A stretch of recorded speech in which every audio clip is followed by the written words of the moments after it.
Thanks for coming today. We're going to be looking at critical thinking skills and writing skills as well.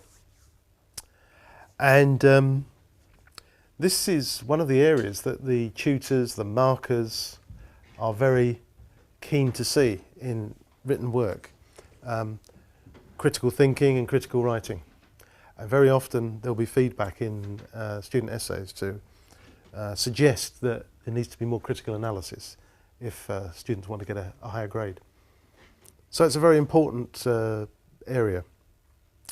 I think one of the things about social sciences is it's not like other disciplines where there's a right answer and there's a wrong answer.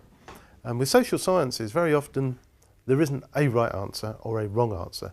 There's a range of answers because that's what life is like. We haven't necessarily got a right answer and a wrong answer. There are degrees of possibility and there's evidence to support various perspectives. Anyway, we're going to look at critical thinking skills, what they are, and how to develop these skills, and be aware of the need to critically evaluate any sources of information that you're going to use, and also consider how it's important to give your view on any particular subject or question. So these slides and resources have been put up on the Moodle area. So you know where they are, do you, on Moodle? Yeah, okay. And please feel free to stop me if you've got any questions. I hope I can answer them. So, as I was suggesting, common lecturer feedback. Be more critical. More analysis needed. Not enough argument. Too much description. Yes, but what do you think? And one of the problems is the lecturer giving the feedback doesn't always tell the student what that means, critical analysis. So the student can read that in the feedback, but what does it mean and how does it relate to their writing? And so sometimes students come to see me and I have to try and work it out. Where was it too descriptive? Where was more analysis needed? How could it be improved? Because the idea of the feedback is that it's supposed to be developmental. So if you read the assignment feedback, you should be in a better position next time you're doing an assignment. You'll be better informed and hopefully you can improve your writing. So one of the features of critical thinking, critical writing, is being an objective thinker. So trying not to look at it from a particular individual perspective, but looking at all the possibilities. Trying to be an impartial observer. Looking at the evidence and arriving at a decision based upon an examination of that evidence. Critical thinking is also about not just accepting viewpoints at face value. Even if they're coming from a professor or a Nobel Prize winner, you still have to question their viewpoint and the evidence supporting it. So it's important that you do your own research, you do your own reading. You judge the strength of the evidence and the research. And you consider the counter arguments and positions and the strength of the evidence supporting those. And then you arrive at your own individual view of that, your own judgment. If you're just collecting other people's opinions and writing them down descriptively in your essay, I've heard it described as a laundry list. So all these names and all these different items beside the list, beside the names. In other words, it's just a list, a descriptive entry in your essay. It's not a judgment, it's not an evaluation of those ideas and the evidence supporting them.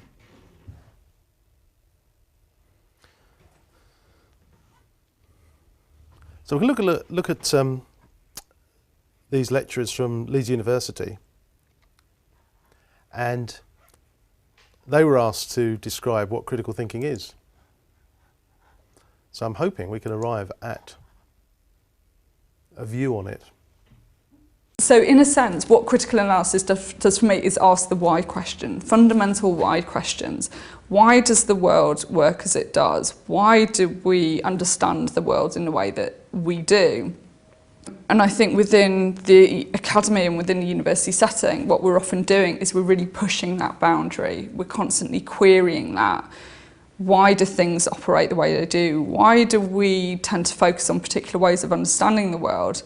So academics are often very critical of each other for that reason, and that's okay. That's not just being negative and mean. That's about opening up ideas about what knowledge is. So critical thinking is about being really clear about what you're coming to the literature to ask, what are you coming to classes to find out, and about having almost a continual why question ready. So it's about allowing yourself to ask those potentially critical questions. And of course, a good, mature profession actually encourages people to ask and to critically reflect upon the knowledge, because only by doing that is knowledge advanced. Critical thinking is for me one of the hardest things to define. But for me, it means the ability to evaluate both primary and secondary sources and to reach a well-informed, well-argued conclusion based on these. It also means the ability to know when you have researched enough and when you have arrived at a satisfactory conclusion to your research question. Or sometimes it can be the uncomfortable realization that you haven't reached a satisfying conclusion, that there is a negative answer to your research question, or that your research question was asking the wrong questions of the sources. So critical thinking means being able to critically evaluate your own work as well as the data and the sources that you're researching. Thinking critically also means embracing complexity. So thinking critically is pulling together lots of different perspectives and ideas. It means coping, I think, with ambivalence, with complexity, with not knowing certain things. I mean, for me, critical thinking is just about questioning everything that you read and do. So what does it say, and can the author justify that? And equally so, after reading it, and I try and synthesize it, can I actually justify my conclusions? So for me, critical thinking is an integral part of not just being an academic, but it's also about an integral part, I think, of any professional's life. Critical thinking also means the ability to organise your points, to be able to make a point, substantiate it with data and with reference to the secondary literature, to understand the implications of the point that you've made, to point towards further research and to link it towards the next question. So critical thought isn't a series of disconnected sparks of insight, but rather it's a thought through critical position on something that can lead to a greater body of work. So that's answered the question then. What is critical thinking? So we can go home now. What did you get from that? Did it illuminate what it is? What were the main things that came out from there? I think that constant questioning. It's the constant questioning. I always think it's a bit like children. The children are always asking why this, and then you answer it, and then they go why again. So, in fact, that's what you're doing as well. And these academics were suggesting that it's that constant why questioning. It's always questioning. And it's not accepting anything as a given. It's wanting to know why, and where is the evidence to support that. It's being critical of other people's views and research. And it's interesting because one of the people speaking there said it's not being a nasty person, being critical. It sounds like you're being nasty, being critical about someone's clothes or the way they act, but it's not. It's being critical about their ideas and their conclusions. And your lecturers expect you to be critical of ideas and to arrive at your own opinion, independent opinion, based upon the evidence that you've explored. So you are expected to engage in this process, questioning process, considering all the sources and the evidence, and arriving at your own well-argued conclusion based upon those sources. And when you're writing, you're expected to be able to present those ideas, that argument, and your own views in a logical fashion, structure, so that people can follow the rationale for your end result, for your conclusion. It's easy to follow. And it's about embracing complexity, one of them said. So, as I mentioned, there might not be a right answer or a wrong answer. There's a number of possible answers. Which is the most likely? And why are you deciding A is more likely than B? Where's the evidence to support that? And where are the weaknesses in the evidence for deciding on B? And it's about being able to evaluate your own views and your own evidence. So you're being impartial, you're being objective. And that's what's expected of you. So critical thinking is the ability to reflect skeptically. So I thought I'd better look up skeptically. What does skeptical mean? And the compact Oxford English Dictionary says, skeptical is not easily convinced, having doubts or reservations. So listening, reading, taking that information in, but questioning it. Looking for the evidence to support it. So it doesn't mean that you disbelieve everything, but it means, well, these ideas, the world is a complex place. So at any given time, you might not have all the evidence in front of you. Maybe there's research being done at this very minute that's going to be published in a few months' time that's going to give you maybe another perspective. So it's important to consider when you're looking at, or even engaging in debate and going to a lecture, it's important to think, are these arguments based on evidence, or are they just conjecture? Are they guesswork? Are they opinions? Who's speaking? What's the authority of that speaker? Are they an expert? What were the research methods that they used to arrive at these particular conclusions? How up to date are the sources? How up to date is the research?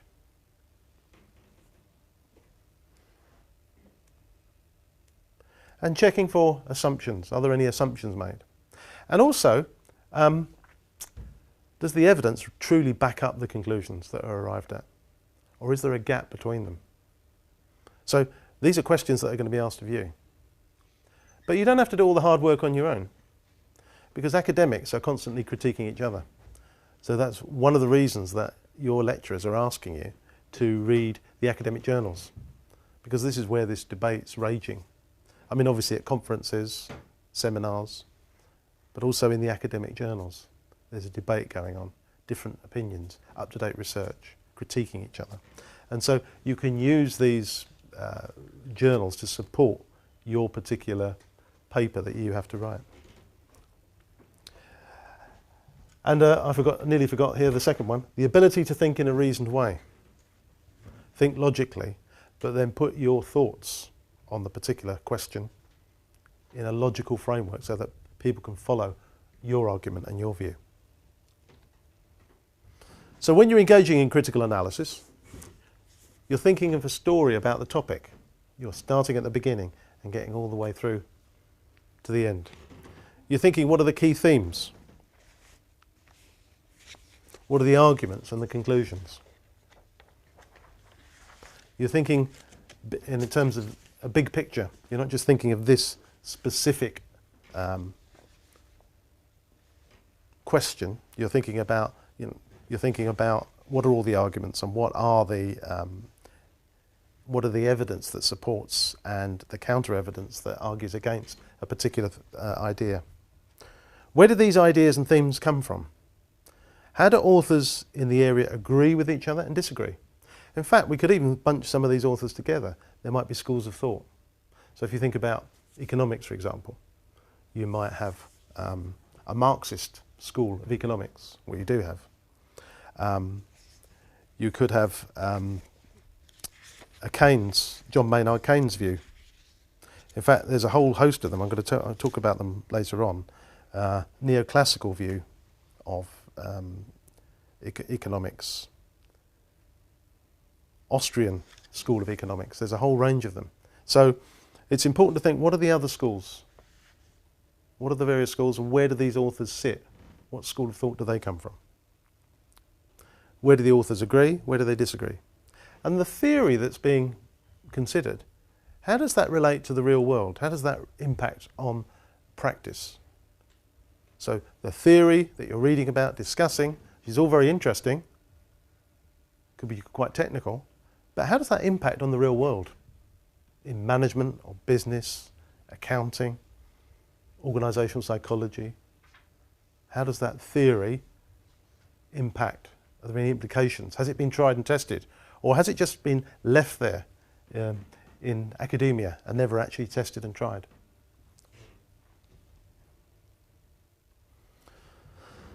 So one of the things that we need to do is we need to broaden our horizons.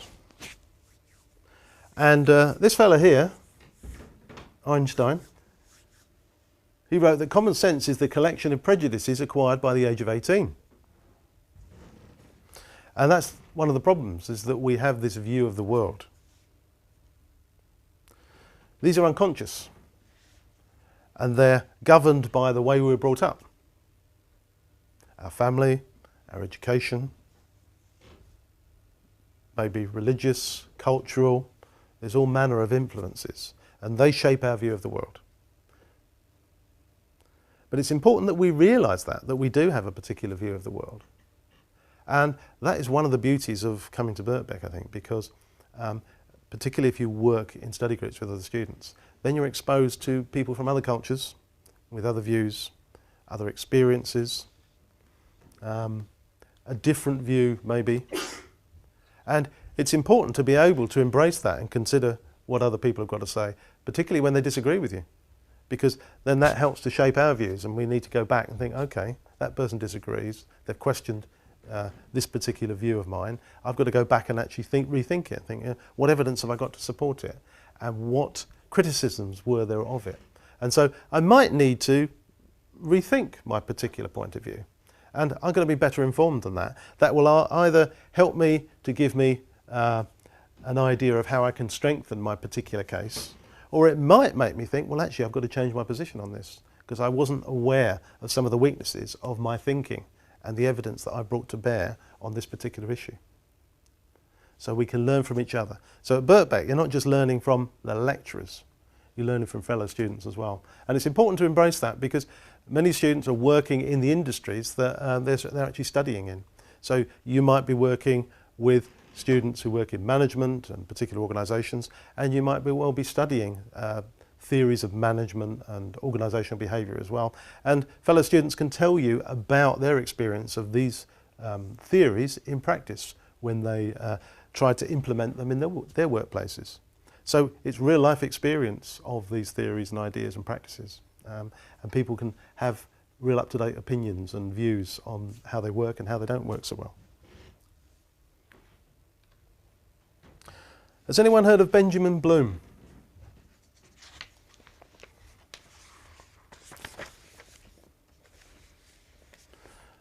Bloom's classification of levels of learning.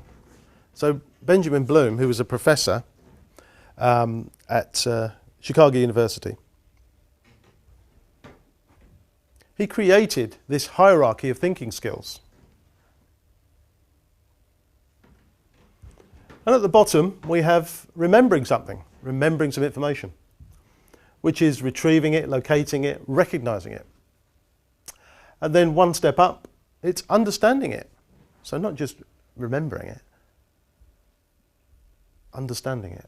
So interpreting it, summarising it, paraphrasing it in your own words.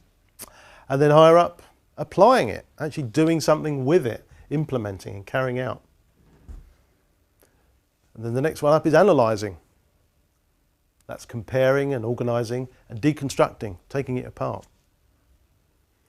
And the next step up is evaluating it, hypothesising it, critiquing it, judging it, testing it. And finally we get to creating, designing, planning, inventing. And in fact, when we look at this process, that is what research is all about.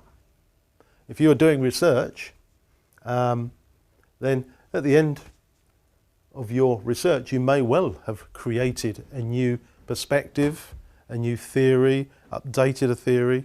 There's a new body of knowledge, possibly, that you have created or somebody's created. And really, we're only getting up to, let's see, this is sort of describing, we're only really beginning to analyse and be critically aware up here when we get to analyse. Now, when we looked at the lecturer feedback, that was really telling students, look, you're only doing these things here. You're not getting up to the analysis, you're not getting up to evaluating. So what that means is that you will get the lower grades because you haven't engaged in critical dissection of the issues. If you look at the assessment criteria for your particular course, whatever it is, you will see that you'll get 40 or 50 for remembering and understanding, maybe applying. It's only when you start analysing that you start to get the higher grades. It's only when you critically examine, explore and evaluate that you actually start getting into the 60s and 70s and 80s. So it's important that you recognise that. Now, when I say all of this, I'm not saying, well, don't remember anything, that's rubbish. Don't understand anything, that's rubbish, these aren't any good. We need to do all of this. We engage in all of these levels of understanding when we are studying something, when we're exploring it.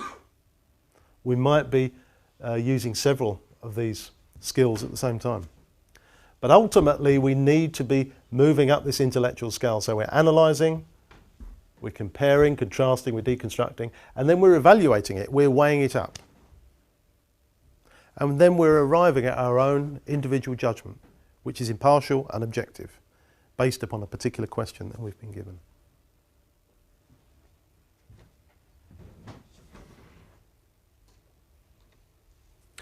Well, how do you do that then? Well, you could use this model, which is quite helpful. I suppose it's a bit like a mind map or a brainstorm device, really. You've got the topic in the centre there, and then start to brainstorm it, asking these questions. You know, what? When? Who does it affect? Where does this phenomenon happen? About a particular question. Now, the answers to those questions will help us to write our introduction. Because normally the introduction is about the question. This is how I understand the question. This is what the question's about. This is who it affects. This is what's happened. This is when it happens. This is where it happens. Who it happens to. And giving some context, some background. Well, why is this question being asked now? Why is it important? What's the significance of this particular question? So we're putting it into some sort of context. And this will help us to identify the key points that we need to address in order to answer the question. And we itemise those key points in the introduction. And we itemise them in the order that we are going to address them in the main body, which is the analysis. Because when you look at this, we're going from description, which is the introduction, to the analysis, which is the main body of our writing, where we examine all the issues, examine the theory, weigh up all the evidence. And then in the conclusion, we evaluate all of that. We arrive at our own independent judgment based upon the evidence that we've considered. So if we go through this process, that will help us to write and develop and give us a structure. So we're moving from the introduction, the description, to the body. So we're asking some more questions here. But these are much more demanding and insightful questions. We're asking why. Why does this happen? And that was a key question that we heard from those academics, continually asking the why question. Why is this happening?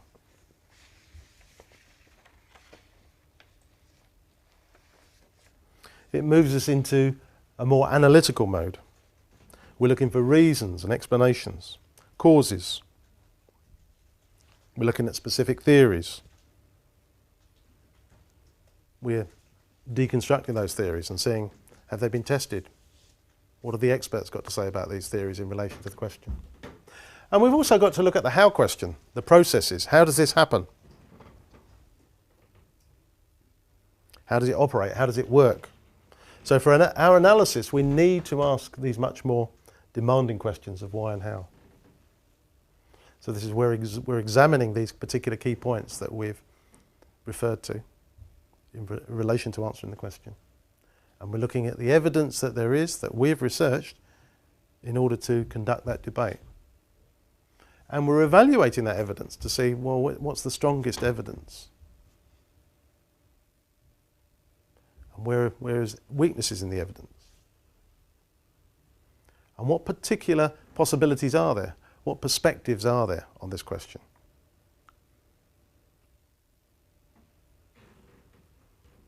And then we consider, well, what if we made a change? What if we introduced a new component, substituted one component for another? What if we did this instead of that? What if we made a change? How would that improve the situation? Or would it? Would it make it worse? So we're sort of speculating, really. We're looking to how to solve this problem, resolve it, improve the situation. And finally, we're getting to the evaluation. And I always think it's a bit like being a judge in a court case. There's a question to consider, and we've brought in all these experts in our body, in our discussion. And we've asked them questions. What's your opinion? Why do you think this on this particular question? That's a very interesting conclusion you have there. Do you have any evidence to support it? So we listen, we read the conclusions, we look for the evidence, and we consider whether that evidence supports that expert's point of view. And then we ask experts who've got conflicting points of view. You disagree with this. Why do you disagree? What's your view? Have you got evidence to support your view? How do you perceive there to be weaknesses in the other experts' positions? So you're questioning them. That's what you're doing. It's almost as though you've got all these experts together in the room and you're questioning them in relation to your particular assignment. And once you've engaged in that analysis, you get to the evaluation, the conclusion of your assignment. And this is where you make your judgment, a bit like the judge in the court case. You're harking back to the discussion, you're considering the question, and your judgment, you're showing what your conclusion is. After having considered the arguments and the evidence, your judgment. It would appear reasonable to conclude that this is more likely than that. This is a stronger argument than argument B. And the reasons for this are. And what this means is, what the significance of it, is that this action needs to be taken in order to resolve the situation. So what's the significance of the judgment? What does it mean? Why is it of import? And what next? Maybe you might make some recommendations. So there's a real development of ideas there, and there is a logical structure. Developing argument. One of the problems is that people start in the descriptive mode in their introduction, and then it's very easy to stay in that mode of description when they get into the body and the conclusion. But it's important to think, once they move beyond the introduction, they get to the body, they move up that intellectual gear into being analytical and critical. And at the end, in the conclusion, evaluating this argument and evidence and arriving at an impartial, objective conclusion. So can I just ask Sure. a really basic question? Yeah. I apologise to rush the crowd here, but so I understand the context of critical thinking when you've been given So sorry, just a little step back. I've not been given any of my essay titles yet, so I'm sort of working sort of blind here at the moment. So I don't know what kind of things are going to be coming out. So I get critical thinking if the essay question is based on a particular paper or a particular theory. But I've seen some examples, or in some of the sessions I've been in, study skills sessions, questions where it's not a particular theory or a particular paper, but it's more maybe around an idea or sort of something that's happening at this moment in time. So then would you apply all of this on the research that you're doing in order to answer that question? Well, yeah, I mean, something that's happening at the moment is the Brexit argument, for example. Somebody mentioned this last week, and they said, well, I can't find the evidence because... I said, well, there isn't any evidence because it hasn't happened before. We don't know.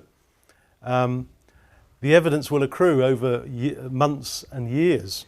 And in a way, it's a little bit like I was saying earlier on. There is no right and wrong answer.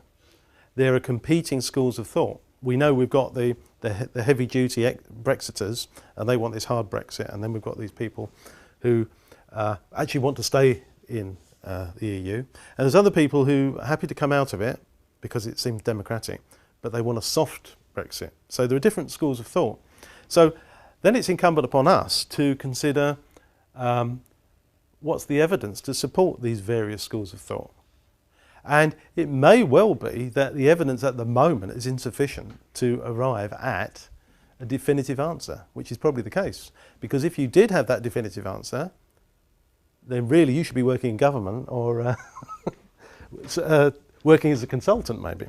So, I mean, that's what research is about, isn't it? I mean, it's not when it's all cut and dried and everything's been written about it and we know the answer and then you can study it because it's quite simple because we've got all the evidence and it's all there. Most of the time it's when we don't know the answer and we're looking for what's the most likely thing to happen. But that's quite exciting in a way. Yeah.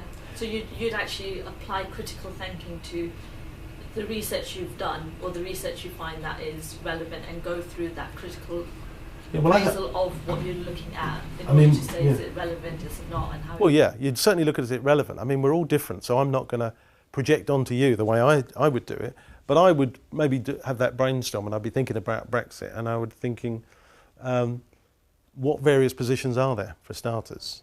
I mean, first of all, I suppose I might even arrive at a definition. What's the definition? Is there one definition or are there several?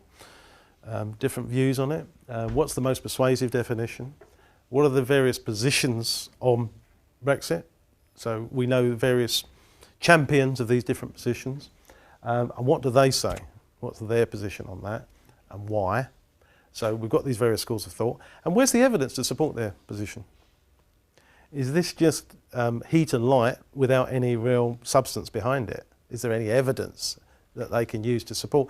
I mean, I remember Michael Gove said, oh, we've had enough of experts in the before the referendum. So, well, that's the end of that then, isn't it, really? And he's still saying that even now, actually. We don't need any experts.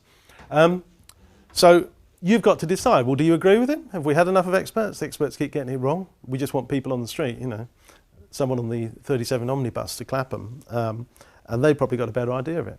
You've got to decide what's the heat and light and where's the real evidence, because there's a lot of emotive language being used and it's deflecting people from what are the substantive issues.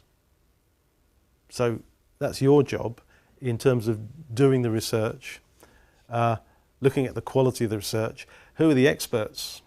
Do you agree with Michael Gove or not? What's your position? I don't know if I've answered the question. Yeah, I think once I've got an essay title or a couple of essay titles, we'll start working on them. I think it'll then fall into place because I'm trying to do it in theory at the moment. I'm struggling. Well, it's harder, isn't it? Yeah, if you're just thinking theoretically like that without a question to consider. Once you'll get there once you get the question. You'll want to find out. Yeah. Well, you may see a few emails from me. That's fine. Please feel free. Well, that brainstorming mind map. I don't know what was it, a mind map? I don't know, whatever you call it. The last slide. This is the same, but it's filled out a bit more. The description, the what, the where, the who. It's completing those questions. And in fact, the description is really an introduction, the background, the context, the problem, the topic. What is it? Okay, we're setting it out for the reader when we are writing our essay. So the reader is quite clear about what the issue is, why it's being discussed at this particular moment, what's led up to it.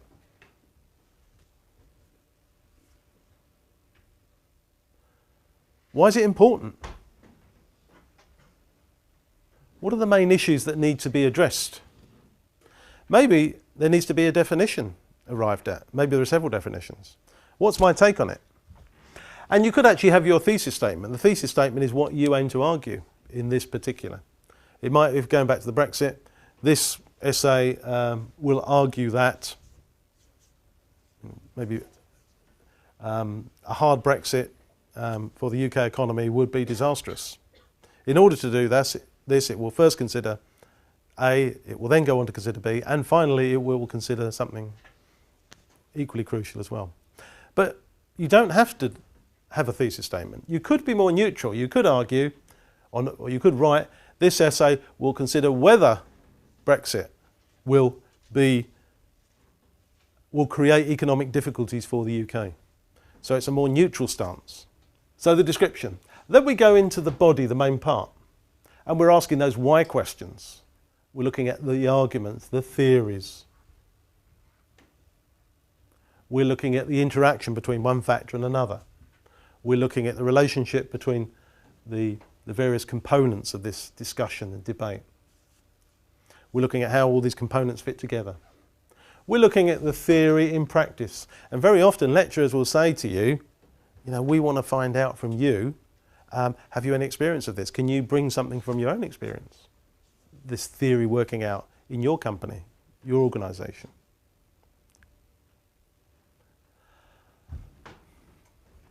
What alternatives are there? What possible resolutions are there? So we're looking at situations, responses, alternatives, resolutions. We're considering the key issues. We're considering possible solutions, and we're looking at counter-arguments and counter-positions and the evidence supporting them. And when we've considered all of that, then we get into the conclusion. And that's when we've got to ask ourselves, so what? So what am I saying about this? What's my summing up? Based upon this argument, this evidence, in relationship to the question, what am I saying? What's my overall conclusion? And so what? What is the significance of that? What are the consequences of that? What does it mean? What needs to happen next? What can be learnt from this? What can be learnt from this? And is this information transferable? If I was looking at, say, small businesses, a particular theory, well, would that relate to other scenarios, other situations? Or is it just limited to this particular question? So can it be extended out and made transferable in terms of other scenarios, other situations?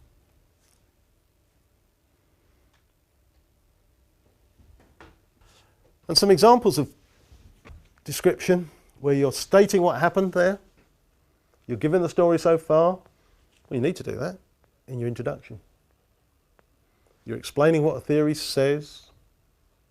You're noting the method used. You're stating options. You're listing details.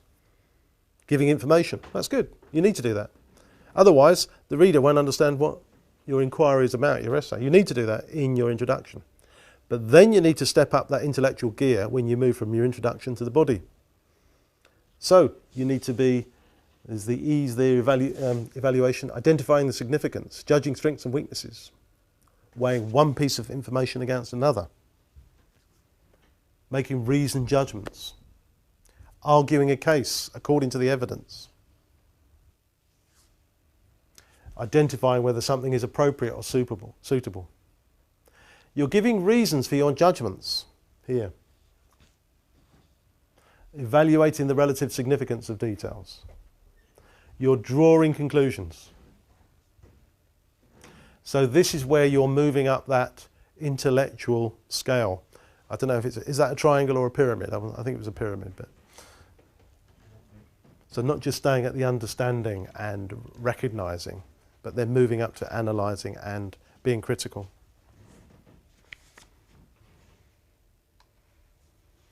So a really important thing we need to do is we need to evaluate information.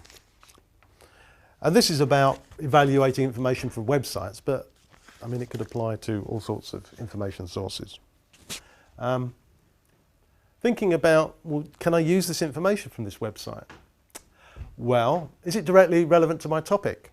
Because it's so easy to go onto a website and then, well, certainly if it's me, I'll suddenly end up on BBC Football and I'll be looking at the football results or something like that. You know, so it's easy to get deflected.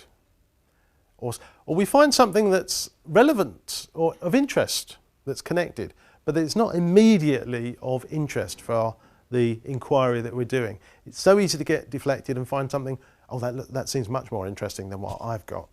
So sometimes we even sort of almost rewrite the essay question because we can think of something more interesting to explore.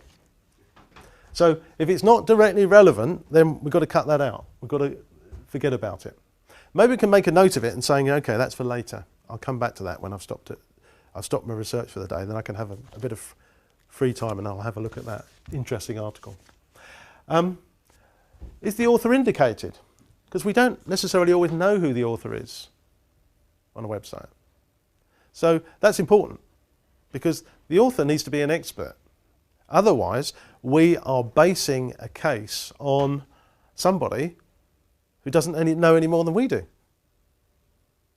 We need to know who this author is. Are they an expert? Or is it hosted by an organisation? Sometimes we don't know the individual, but we know the name of the organisation who run the website. So what is this organisation? Can we use what they've got to pontificate about in this particular subject? Is the author an organisation or an authority? Well, yes, yeah, we need them to be an authority. Does our inquiry or does this information need to be unbiased information? Maybe it needs to be totally impartial. But then if that was the case, then we probably couldn't use sources like from The Economist or the Financial Times, because you could say, well, that's not unbiased, is it? They've got political points of view. So that's okay using unbiased information, but you need to qualify it in your writing. You need to qualify it by saying something like, however, it must be borne in mind that this issue is being addressed from a particular political perspective or economic perspective. So we're telling the reader, yeah, we're aware that this is a biased piece, but it's of interest, useful to consider because, and we're explaining why we're using it. So we need to be sure ourselves that it's of use. And we need to consider, is it up to date? Now, probably if it's something in IT or latest management theories, maybe it's out of date if it's more than 5 years old, I don't know. So how up to date does it need to be? That's something you need to consider. So it's worth going through that process when you are considering the credibility of the resources that you're aiming to use for your research.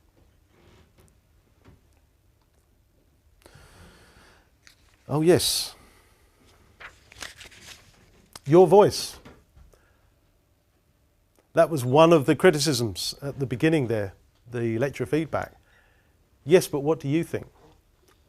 So the marker, the reader of your essay, is going to be very disappointed if you sum up what are the main points of view on this particular subject and then there's no conclusion, or there's a conclusion but it doesn't include your view on it, your summing up. Because if you don't sum up, if you don't give your view, then you've opted out. And the reader's going to be rather frustrated because they want to find out, well, what do you think? What's your summing up? It's like the judge. You know, you're in the court there. You've listened to all the evidence. It's been very interesting. And then the judge is going to sum up, and the judge is gone. Hasn't said anything. Well, what's the verdict? What's your verdict? Now, sometimes it's not possible to arrive at a verdict in the sense of that there is not enough evidence to go one way or another. Maybe the evidence is evenly balanced. And it would be artificial if you flicked a coin Or if you said, oh, I just think this is very, very slightly more likely than this, it's more or less equal. So it's perfectly fine to write that. Based upon the evidence, it is not possible to arrive at a conclusion. And very often, academics will write that in academic journals. More research needs to be done. That's fine, as long as you've reasoned it out and looked at all the evidence. So when you're given an assignment to do, presumably you've been doing the essential reading, you've been attending the lectures, going to the seminars, so you've probably built up a knowledge base on that subject, even if it's brand new to you. So you'll have an inkling of what you think about it, what's your view. That doesn't mean that it's going to stay the same. It may well change, because as you do more and more research, and you have a better informed idea, then it would be silly if you just maintained the first initial view on it.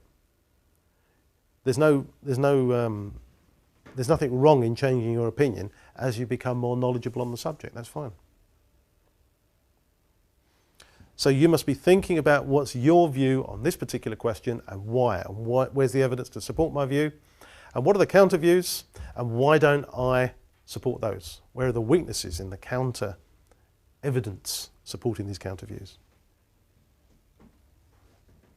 And that's why we're asking these why and how questions, to arrive at our own individual verdict. Has anyone heard of Ha-Joon Chang? He's an economics academic at Cambridge University. And he wrote Economics, the User's Guide. I recommend it. I'm not an economist, but even I understood it. And he wrote, there are many different types of economic theory, each emphasizing different aspects of complex reality, making different moral and political value judgments, and drawing different conclusions. Moreover, economic theories constantly fail to predict real-world developments, even in areas on which they focus, not least because human beings have their own free will. So, what he's really saying is, these theories don't relate to the real world. I mean, how many of these economists predicted what was going to happen in 2008 with all these financial houses and banks going bust? He goes on to say, as they define economics in terms of its methodology, most economics books assume that there is only one right way of doing economics. That is the neoclassical approach. The worst examples won't even tell you that there are other schools of economics than the neoclassical one. So, I'm suggesting to you that in social sciences, well, there aren't necessarily right and wrong answers. There's shades of opinion, possibilities.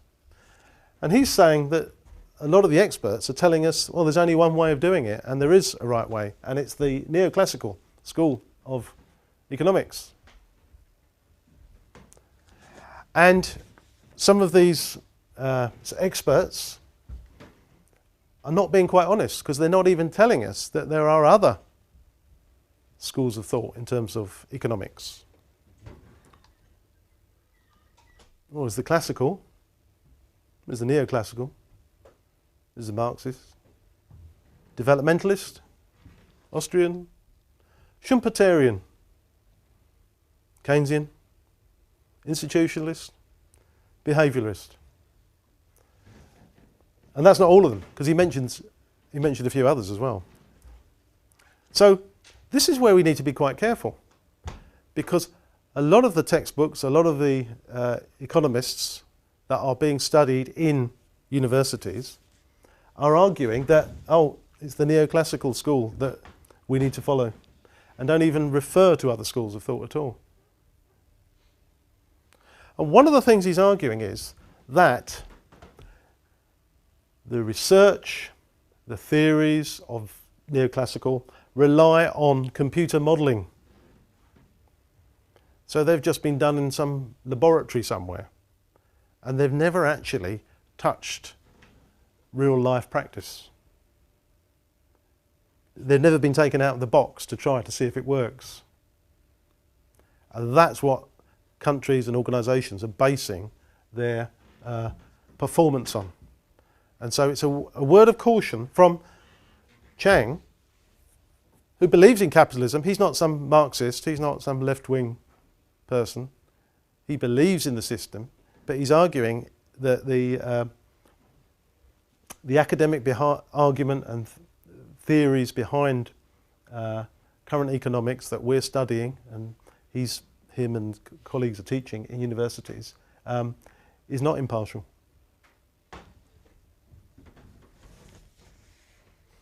So we need to be very cautious. We need to think, okay, that's one argument. Have you got the evidence for that, the neoclassical school? But what other schools of thought are there? And what do they think? What are the counter-arguments?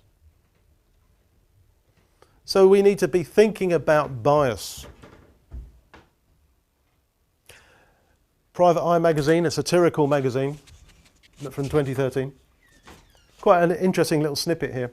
It says, shock, horror, academics hired by government to evaluate the effects of its policies are being leaned on to reach suitable conclusions. A survey of 205 academics by the London School of Economics found that in one case, civil servants intervened at the sample stage to get a result more in line with policy. Another academic said they faced huge pressure to spin findings to fit an agenda. Other researchers received phone calls from the department demanding that a set of figures be removed from a report and executive summary to show a scheme in the best light. The figures were duly removed. So, we need to be careful. We don't necessarily believe what the government tells us, but the government are employing academics to do research for them, but then putting pressure on those academics. So those findings aren't impartial, they're not objective. This article here is from The Guardian, referring to university economics curricula and suggesting that, as I mentioned earlier on, that they remain untouched since the 2008 crash. It's as though it never happened. So certain academics and students were campaigning to say, no, actually it needs to take into account. The experts didn't predict what was going to happen in 2008, the economic crisis. But they're supposed to be experts. Why didn't they predict that? And now we're relying on those same experts, and we're using the same curricula, the same syllabus, maybe. No change whatsoever. And this one's an interesting, from the Times Higher Education supplement. It's talking about academics writing, doing research that is funded by organisations. And these academics don't always admit to the fact that they're being funded. So that might affect their conclusions, possibly. So I don't want you to think that I've got it all in for all academics and I'm saying they're all on the make. I'm just saying there are certain... We need to be careful. We need to check. Is it impartial? Is there any bias involved?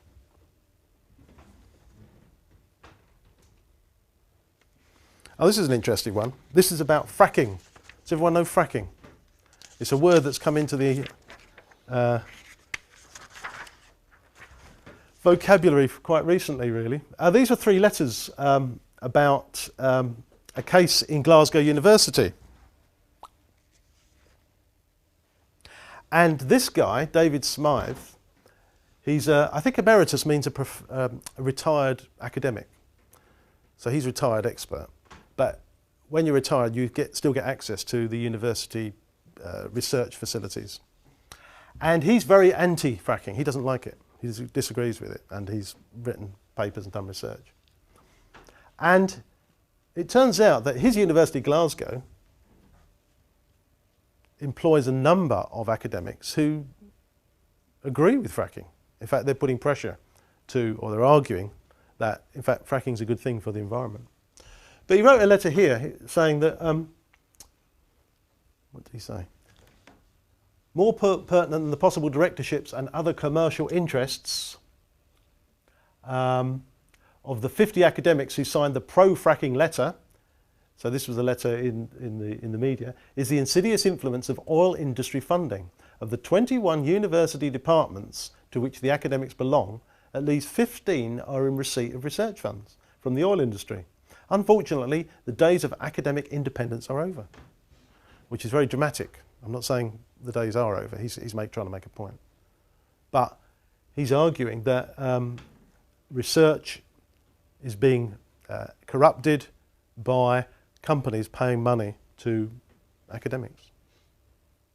I'm not arguing one way or another, I'm just saying it's worth having a look at. It's something we need to take into account.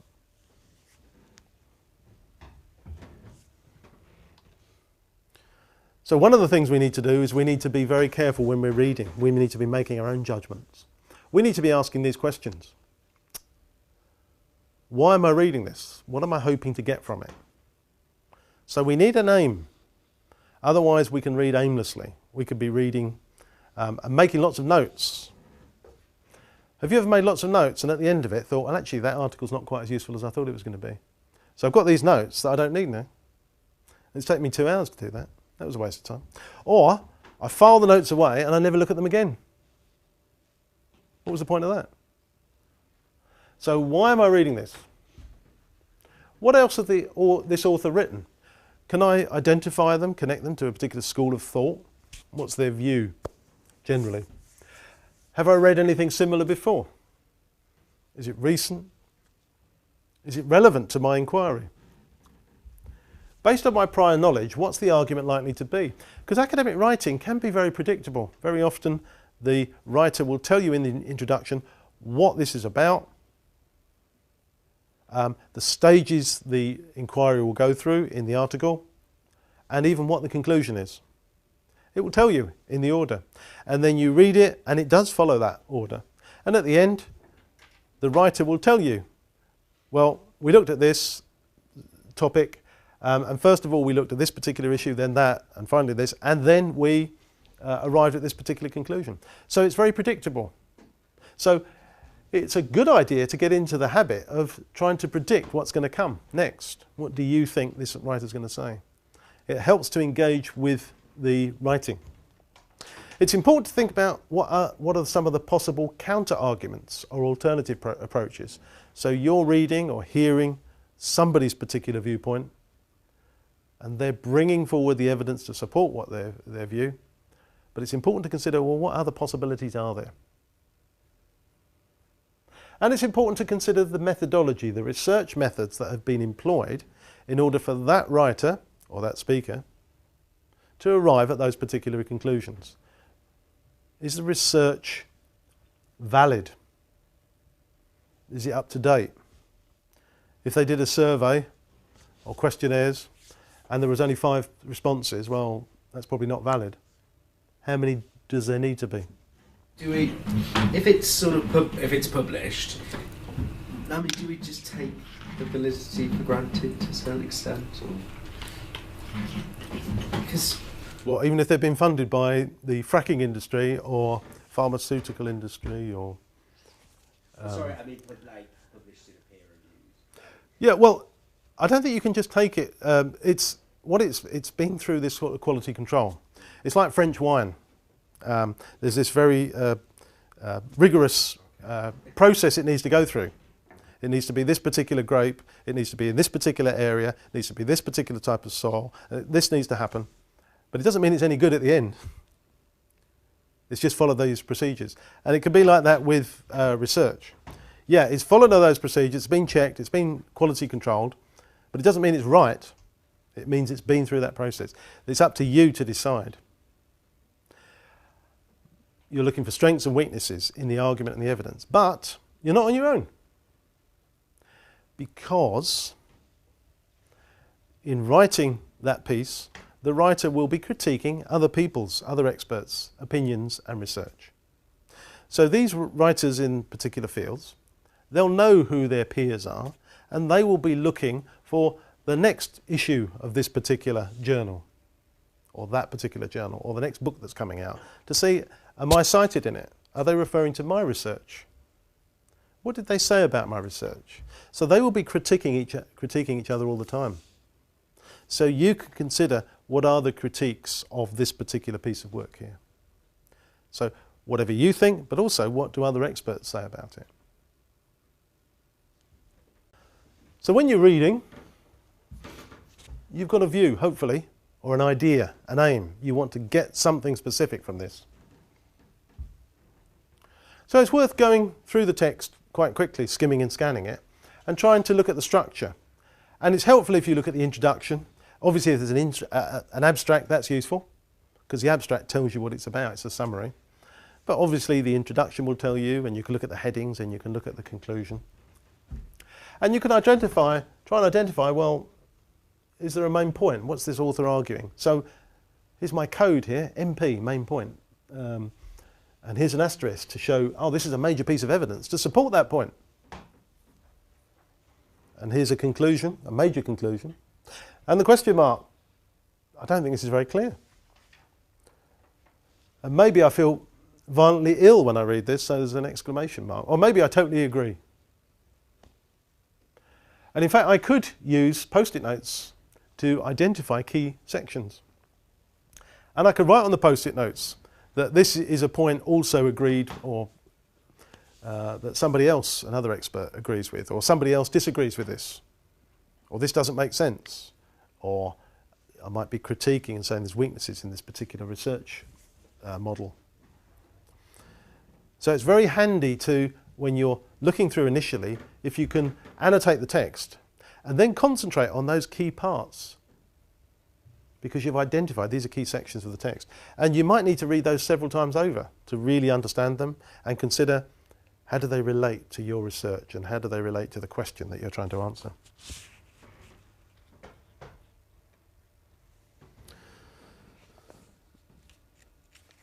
So what would you say, is that a piece of critical writing or descriptive writing?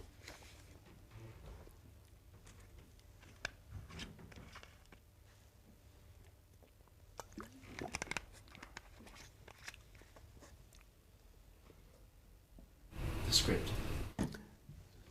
Yeah. Why do you think that? It's the first one you showed. The next one now. What's the next one going to be? Does it just describe what attachment theory is? You read it and then you have a clearer understanding of what attachment theory. Yeah. Really, it would need to bring in an author, an expert, to consider what they've got to, their views on this.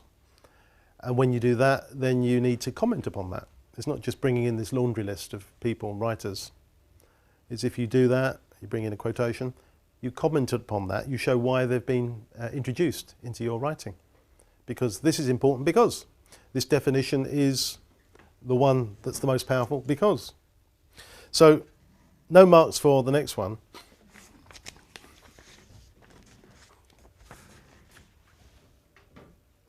But it's different. It's definitely different.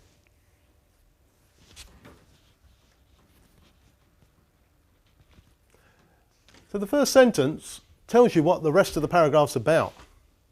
It's about, oh, there's some controversy here, there's disagreement about the extent to which creativity can be linked to activity in the right hemisphere of the brain. Okay, that's the topic sentence, that's what the paragraph's about. But it then goes on to enlarge upon that and give an example and reference it. And then introduce a perspective from Springer and Deutsch and reference it. And show, actually, not everyone agrees with that. There is some controversy here, disagreement. However, so we'll see these sorts of terms all the time. For example, however, moreover. So it's continuing that sort of polemic in a way. So it's a much more dynamic piece of writing. It's showing the controversy that there is. It's not just descriptive. And it's highlighting the disagreements in the research and between the different experts in the field.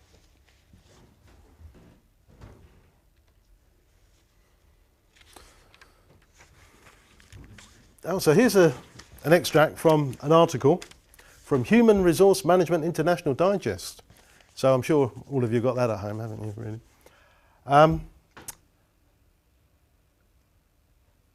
like to get your views on that piece of writing, whether you'd be happy to use that in your next assignment if you were going to write about outsourcing. Bias to it already, though, isn't it? The fact that it's Accenture HR Services that. What do you mean? Sponsored the. Yeah, so it's been sponsored, so we've always got to be a bit careful of that. Who's paid for this research? Is it somebody who's got an interest in the findings of the research? Oh, right, yeah. So the title is Outsourcing HR, the contrasting experience of Amex and DuPont. So it's all about outsourcing HR. And it was sponsored by Accenture, HR Services. So they're intimately involved in it. They're totally enmeshed in it. They've looked at 125 companies. Is that okay? Or might be. It depends. It depends how deep the inquiry was. I mean, you'd need to check who are those companies. Are they a fair reflection? Or is it somehow weighted for particular types of company? So we need to explore more. So 2/3 currently outsource a major HR function. Most of these are seeking to expand what they do. Well, actually, what do you mean most of them? How many? In what way? We need more information there. Rarely has any company stopped outsourcing a function after having once started.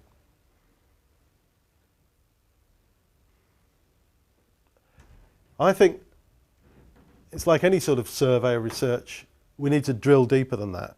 We actually need to see it ourselves. We can't rely on these people's interpretation of that research because we're only getting a tiny snapshot of it. So we would need to actually look at that research ourselves. And in fact, that's very important because very often we will read academic journals and books, and the author will refer to somebody else's, an expert's opinion or research or conclusions, and then they'll reference it. Now the problem with that is that we are relying on one author's interpretation of what another author has researched and concluded. And that's called secondary research, really, or secondary referencing. Whereas really what we need to do is we need to look at the citation within the text, look at the bibliography to find the book or the journal or the website that it came from, and then actually track down that original research, that original article, so that we can make the interpretation ourselves. Because if we're relying on somebody else, maybe they've misinterpreted. Or maybe they've deliberately skewed that particular research to fit in with their own argument that they're making in a particular book or research. So I've certainly seen lecturer feedback to students in their assignments to say too many secondary articles. So it's much better if you can actually find the original. And here it's important to actually look at the research yourself because you're relying on these people's interpretation of that research. And there's not enough information there to go on. Oh, here's a good one. This is the Journal of Advanced Nursing. You've probably got this one as well, I bet, at home. So the aim of the study was to describe how patients perceive involvement in decisions concerning their own treatment and nursing care. A sample. A convenient sample of 12 patients was selected from 3 mixed-sexed medical wards. The only criterion for inclusion in the study was a willingness to participate. Is 12 okay in a study, would you say?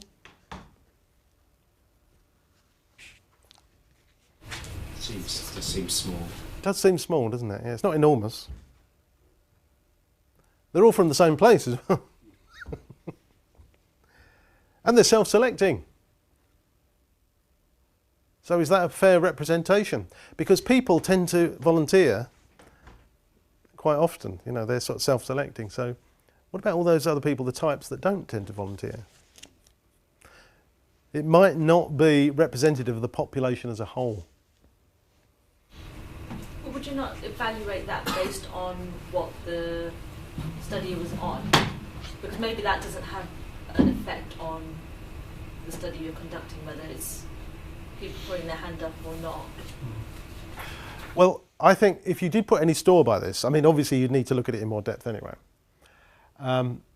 You need to look for other evidence from other studies. So whether it was the previous one, the HR one, or this one, there might be a smidgen of truth in it. It might seem, you know, there's certain aspects of it that could be useful, but we couldn't rely on it totally. We might dismiss it, but if we were going to use it, we'd probably want to look for other evidence, what other studies have been done. And do they bear this out, or do they contradict it totally? So we need to be careful what we're using to support our argument. So sometimes people say, well, is it okay if I use something from The Economist or a newspaper? Yes, it is. That's fine. You can use that, even though it's not an impartial source necessarily, not an objective source. You need to qualify it to say, yes, it is writing or arguing from a particular point of view. But then you would need to look for corroborating evidence from elsewhere. Is there anything to support this? Or is this piece, you know, is it a lone rider on their own? So this is being skeptical. We're not, oh, there's something that supports what I want to write, so I'm going to use it. What other evidence is there? Here's another example. 47.3% of all statistics are made up on the spot.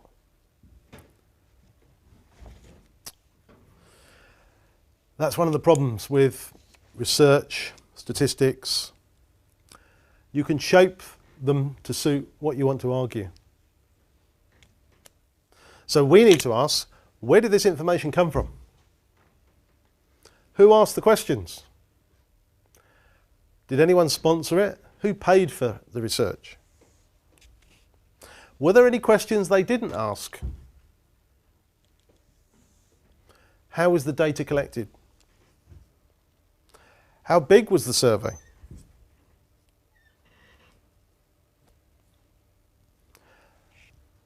You need to see the questions, because it depends how the questions are asked. They might determine the responses. Sometimes the media, and academics for that matter, might cherry pick the findings, the ones that suit their case, and leave out anything that doesn't fit in with their view. So it's just using particular parts of the research. And sometimes, like we saw with that Time Out little piece there about government research, sometimes the government will research or pay for research, and if it doesn't like the findings, it will lean on the researchers, or it will publish the research on Christmas Eve, you know, when everyone's celebrating. No one's watching the news, reading the newspapers. And it will quietly put the results in a filing cabinet somewhere in the Houses of Parliament that no one will ever have access to, so it won't be published. I'll give you an example. Sometimes pharmaceutical companies, they will have research done on a particular drug, and they will publish the fact, oh, this is wonderful, you know, 95% of people found the symptoms were removed. But they might not add about the fact that, you know, there were terrible side effects and people had headaches and skin complaints. They might just tell you what they want you to know and leave out anything that's negative.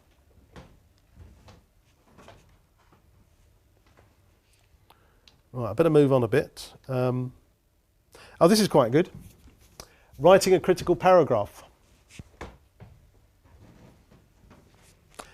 It might not be very clear from there, but it's like a conversation really when you're writing. And at the start, the reader's asking you as the writer, well, what's this paragraph about? Can you tell me? So you introduce it to the reader. Well, you say, this is my idea. This is the topic. Because the topic sentence, which introduces the paragraph, is normally the first one. Not always, but very often it is. So you introduce the topic, and then in the next sentence, you tell the reader more about it. You explain. you clarify it. And then you give your argument, why it's important, why it's relevant. Tell me more. Well, here's my argument. These studies show, where you're referencing it.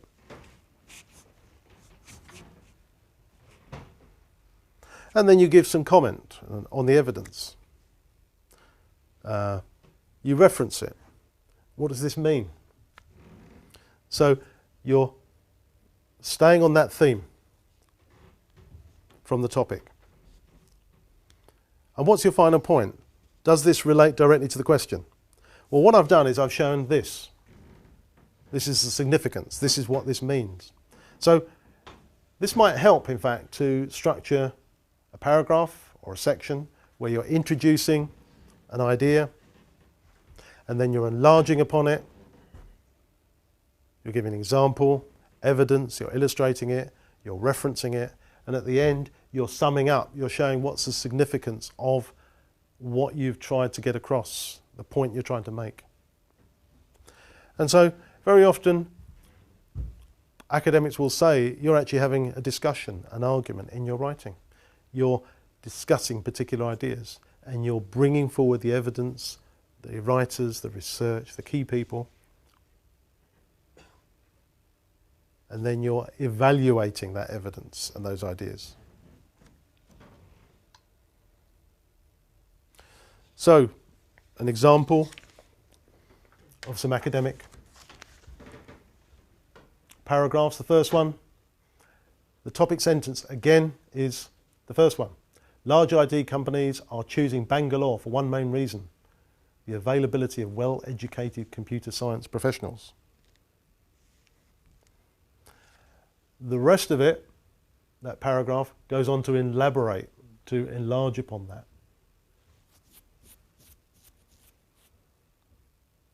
And if you start moving off that subject, then you need to move to another paragraph. Like here, the diesel engine has a number of disadvantages. For one, yeah, here's the first one. Give an example, therefore, thus, and in addition. So this is the sort of language that will crop up in academic writing, comparing, contrasting, and these are called really signposts. They're signposting the reader, they're explaining how this all fits together. And as soon as you move off the topic, then it's important to move on to a new paragraph. Well, anyway, I think I've done enough talking, so I'm going to ask you to have a look at this and see what you think.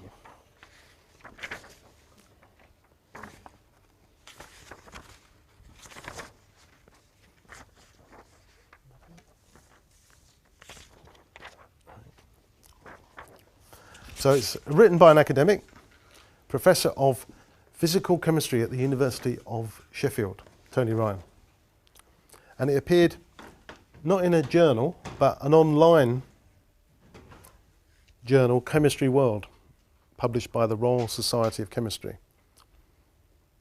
So I'd like you to see if you can identify any weaknesses in this text. And you don't need to be a chemist to read it, so don't worry.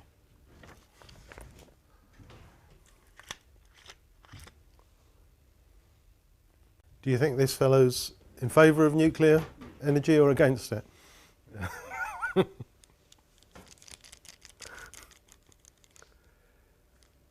So he's certainly not impartial. And he wears his heart on his sleeve.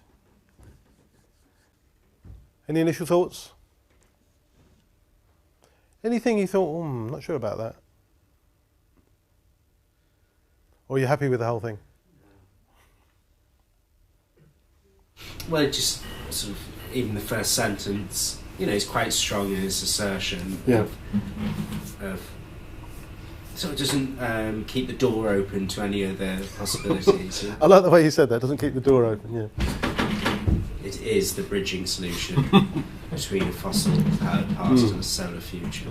Well, and you know, that's an assumption that we're going to have a solar future as well. Where's the evidence for that? Yeah. So a lot of assumptions. Is there anything referenced there at all?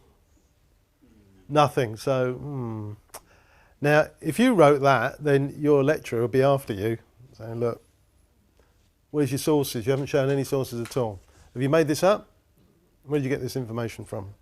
So 80% of the French electricity generate 80% of their electricity, the French, from nuclear power. Well, let's see the evidence for that, please. Where did that come from? And they're now running it down, is that correct? Maybe. Due to public pressure. Well, is that right? I don't know. There's no evidence, and maybe they're running it down for another reason. Maybe because once it generates that electricity, there's all this waste that's left behind, and no one knows what to do with it. They just bury it underground. So it might be for other reasons. What about James Lovelock? He refers to James Lovelock, so it is sort of partially referenced, not exactly, but he refers to somebody who said something, who is an expert. But we couldn't track that down, could we? We don't know the year. We don't even know what James Lovelock said. He doesn't actually tell you specifically. James Lovelock said nuclear power is the most environmentally friendly option. And, you know, like, is he an expert in that? Like, he's an ecologist. Is he a world expert in? Well, maybe he's not. Yeah, I mean, he's certainly famous, but whether he's an expert, yeah. That's something we need to be careful about. It's experts who are talking or writing outside of their field. So very often, I mean, I showed you the Guardian newspaper there, and there were academics writing letters. Well, quite often you get academics writing letters into newspapers and journals, but it's not always on their subject of expertise. They might be writing about politics, for example. So once they move outside their area of expertise, then their opinion is of no more weight than anybody else's. So we need to check that. So it's a good point. Is James Lovelock, is he a nuclear physicist or what? What is he an expert in? Is he an expert on nuclear power? Now, this article goes on to say that nuclear power has zero emissions and a minimal waste problem. Well, that's not what I read in the newspapers. I don't know about you. So that doesn't seem to be impartial. That seems to be arguing a particular case without producing any evidence. I'd like to see evidence for that. If he really believes that, let's see the evidence, please. And he goes on to talk about, in the the penultimate sentence in the first paragraph, the one real fear with nuclear energy is the potential for terrorist intervention. Well, I thought there were other fears. What happened? Didn't something happen in Japan and other countries, you know, with nuclear disasters? Russia, and America, 3 Mile Island, I think. So I think there are other fears about it. And then he goes on in the second paragraph to reiterate the fact that there's very little waste, high-level waste. Well, I don't know if that's true. And then in the penultimate paragraph, he writes rather emotively. He writes about, well, if we don't use nuclear power, then petrol is going to be £10 a litre, and the average domestic heating bill is going to be bigger than a mortgage. So it's sort of scaremongering in a way. There's no evidence behind it. He's waiting to say, I told you so afterwards, you know, if you don't agree with him. So it's a very emotive piece. And the thing is that he's written it on this website, and so the normal rules of engagement are suspended. He doesn't have to have it peer reviewed because it's not an academic journal. So he's let off the leash a bit. So that's one of the examples where we need to be a little bit careful when we find internet sources. Even if it's by an expert, the rules are different. The rules of engagement are different when they're just writing off their own bat, because they don't have to comply with certain requirements that they would have to if it was for an academic journal. This isn't peer reviewed. If it had been peer reviewed, then it probably wouldn't have been published on that website. So this is where we need to be careful. This is a professor, but we can still be critical. Now, I want to race along because I don't know if you saw an example of an essay that was on Moodle. So a kind student agreed for people to be able to see his or her, I don't know, essay, which got, I think it got 73% last year. Did people see that or not? Oh, was it? Okay, right. Yeah, it's the same one. It's called The Different Roles of Weak and Strong Ties in the Innovation Process. Well, what I've done is I've taken the first section, so not the whole essay, just the first part, and I thought it would be quite interesting to look at to see if you could identify any areas of critical analysis. Where do you think that actually that's well written? Maybe I could use that idea, that style, that strategy. So it's exactly the same. I've just put it onto one page, the first two parts. So that's why it's a bit small, I'm afraid.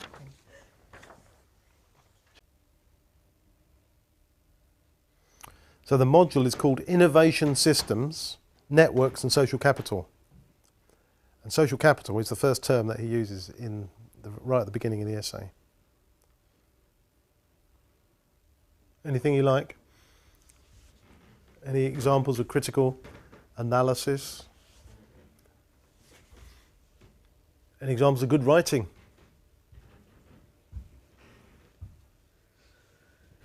He does have each of his, or this person does have each of the points in a paragraph. Oh, so is it following that model then? Yeah. Like the topic sentence and then enlarging upon that topic? But I'm trying to kind of work out sort of, I can identify where he's got the introduction and he does the explanation, etc. But then trying to give, it's not really commenting on the evidence. And I assume his evidence here is the quotes that he's taken off these theories and stuff. I mean, one of the things I would say is that those first two paragraphs, I think they could be one paragraph. I think they could be together. Because, I mean, you wouldn't normally get such short paragraphs one after another. So I think there's a case for some of these paragraphs being amalgamated.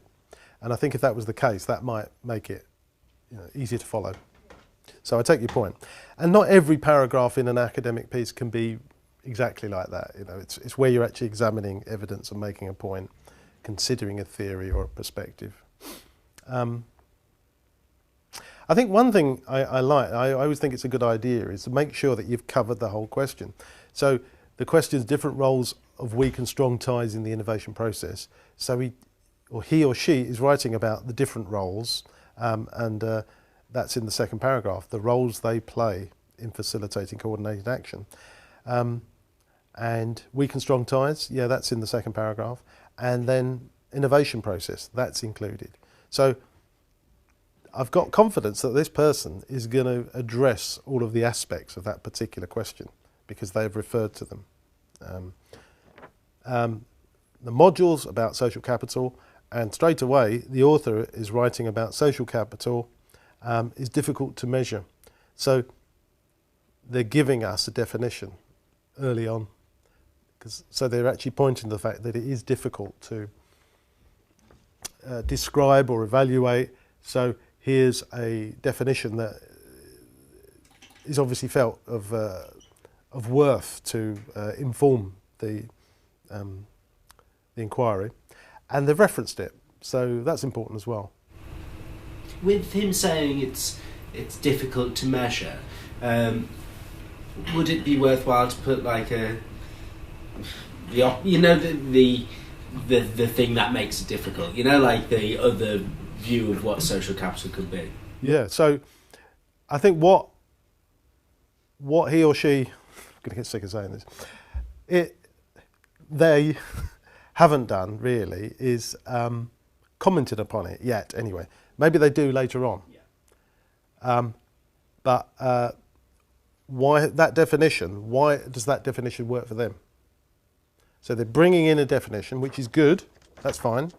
And it might be a particularly powerful definition, I don't know. So they've actually given a quotation because presumably they thought it was very powerful. But why is that the one for them? Why is that the one that works? Why is that the most persuasive definition. I think they could have commented there, in my opinion. And also, as I say, I think that second paragraph could be linked to the first one.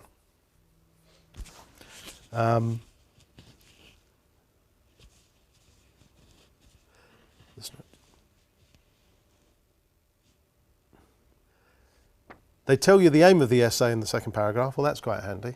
So, all right, I know what you're doing then. The aim of this essay is to look at more closely these ties. Okay, right, fine. And then there's another definition in the third paragraph. It's the strength is, tie strength is a definition, is a function, sorry, of time, intimacy, emotional intensity and so on. Okay, so that's a key term in the title, tie strength, strong ties.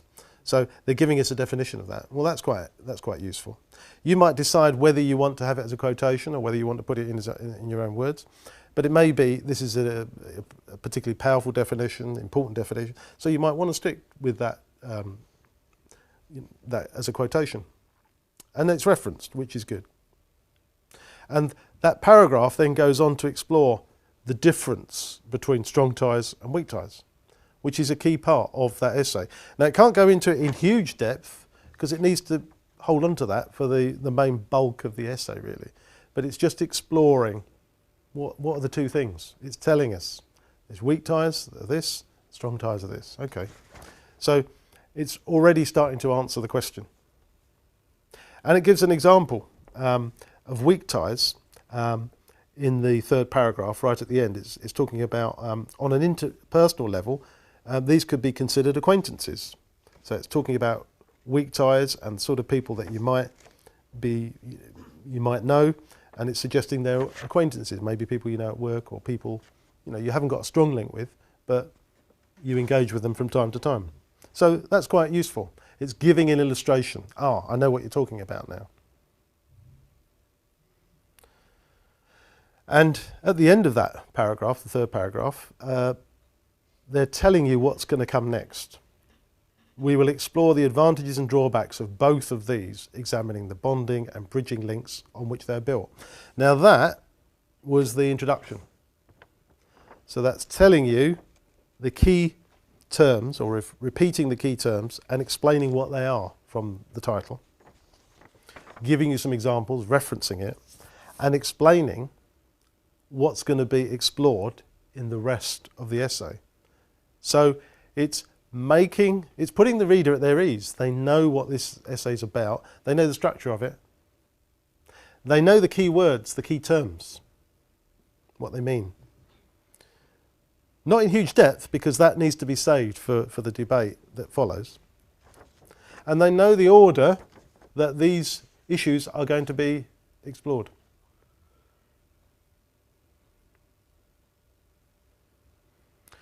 And they've got a heading here. Now, some lecturers like headings, some don't. If it makes sense to you, if it's structuring your writing, it's helping it to make sense, and you like those headings, then use them. But I know some lecturers like them, some don't. So I'm not going to say do or don't. I've heard both. If it makes sense, though, in your writing, then use them, because it might help the reader to navigate what you're trying to say. Anything else that you liked there that you thought, oh yes, that's a good bit of analysis, or I like the way they put that? One thing I would say in the main body, the collaboration in a changing world part, this person is really emphasising on the need for companies to innovate, adapt quickly. That's in the very first line of that. It creates a significant competitive advantage. So we're left in no doubt whatsoever why it's important to have weak and strong ties in the innovation process. They're actually underlining that as they go. Now, I have got no background in this whatsoever, but I can follow what they're saying, and I can see why it's important. It's increasingly important to be connected, so I've underlined these things. External cooperation is important, and it's referenced to Nielsen 2003. There's an illustration of it. And then it goes on in the next paragraph to write about Lord Brewer's 2005, who in the second sentence there, refers to nationally competitive is not to be competitive. So it goes beyond national boundaries. So it's not just about people you're working with in the same building. It goes much further than that. And it explains why that comment is particularly important. It goes on to write about increased importance of an international perspective. They must find ways to spread their networks of innovation globally, to truly have their finger on the pulse. And the next paragraph, again, the importance of innovation is increasing. So it's almost, it's building up, it's ratcheting up, this is important, yeah, okay, I can see it, trying to stay with that. And then it's giving some illustrations. It's showing companies, examples of companies that didn't actually do what this person's recommending. Referring to Nokia, they were a market leader and they got left behind. They got left behind by Apple and Samsung, among others. Another one was Kodak. Another one was Blockbusters. So it's illustrating the point. So we're quite clear what this writer is saying. They're illustrating the point that they're making with real life examples. And in the final paragraph there, it says contacts can be a significant source of a competitive advantage. Do you have any, sorry, I was just going to ask if you had any points on there which were not quite right. Yeah, so something that... It's critical.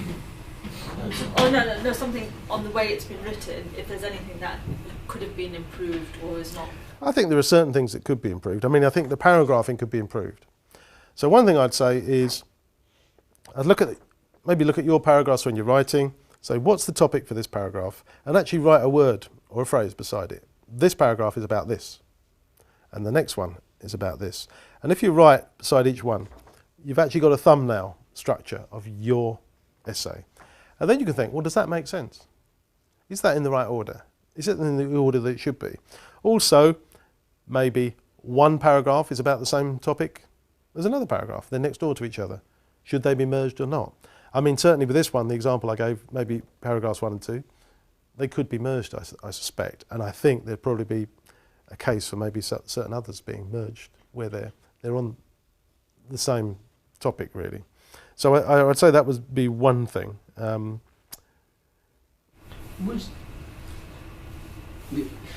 Would you look to, in this section, have like a critical view of, the topic?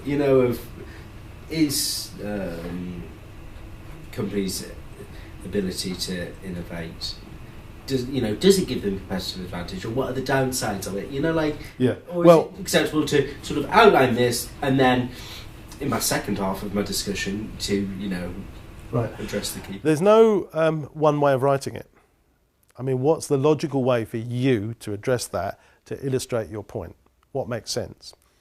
So you could do it side by side. There is this advantage that has been enunciated, researched in this particular process. However, there are dissenting views who argue instead that. So you could have them side by side. There's this point, but there is a counter view here. And bringing forth the evidence for both of those points of view and showing on balance, you don't even have to explicitly say it. It will be clear from the way that you write which is your particular point of view, because you're showing the strengths and the weaknesses of the competing views and the strengths of the weakness of the competing evidence, and it will be clear from the way that you're writing it which is the one that you endorse. Maybe they're evenly balanced. But what you're doing is each time you're judging them on a particular criterion. So on this one, it might be you're looking at, well, first of all,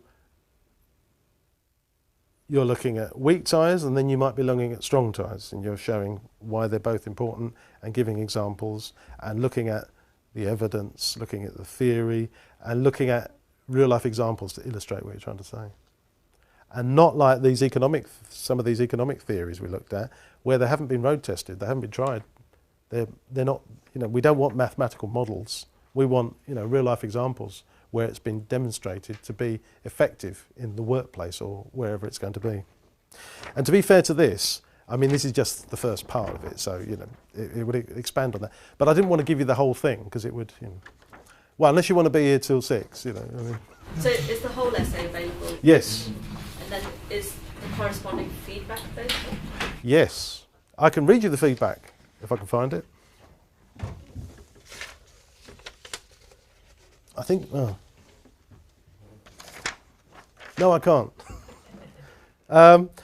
What I will do is I'll put it on the Moodle module when I get back. Okay, so you can find it straight away. But there is feedback on the front. I just want to very quickly look at this critical skills checklist. Ask yourself, who is speaking or writing? Are they an expert? What is their point of view or perspective? Have they already got a particular bias built in, maybe? Are they making assumptions? What ideas and information are presented, and how were they obtained? Are there unsupported assertions? They're making a case, but they're not supporting it with any evidence. Are reasons or evidence provided? Are the reasons and evidence relevant? What about the research methods? Are they sound? Is the evidence correct or valid? Have there been any assumptions made? What is fact and what is opinion? So academics are very good at writing and speaking persuasively, and it sounds very, yeah, that sounds good. Ah, but where's the evidence? So you're looking for the evidence all the time. Are there any unreasonable generalizations? Has anything been left out? How is the conclusion reached? So is the conclusion supported by the evidence? Is the conclusion reasonable? And what other perspectives or points of view could there be? I'm going to finish there.